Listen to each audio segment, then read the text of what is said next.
Ang tanong, para kanino nga ba ang graduation? Para kanino nga ba to? Siyempre, sa mga nagtapos. Dahil sa araw na to, sumakses kayo. Bago ako magpatuloy, gusto kong tanungin sa mga nakatoga, maaari ko kayong hilingin, kayo nga itumayo kung ang isa o dalawa sa inyong mga magulang ay hindi nakaranas magsuot ng academic gown na suot-suot nyo ngayon. Nangangahulugan na halos kayong lahat ay may isa o dalawang magulang na hindi nakaranas magsuot ng toga na yan. Pero ang gusto ko ipaalala sa inyo, hindi kayo sumakses, hindi kayo nakarating sa araw na ito at sa punto ng buhay nyong ito kung wala ang mga taong naghatid sa inyo dito. At ang araw na ito, hindi kayo ang pinakang masayang tao, ang inyong mga magulang. Hindi lang pangarap ninyo ang naabot ninyo. Dahil nung mga nakaraang panahon, may mga kabataang tulad ninyo na nangarap din na makapagsuot ng togang yan.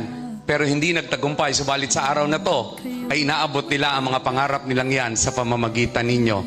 Maaari bang lingunin nyo sila, tignan nyo sila at kawayan at sabihin para sa inyo to? Sige, kawayan nyo habang nandyan pa sila. Pwede bang puntahan ninyo at sabihin nyo para sa inyo ang suot-suot kong ito?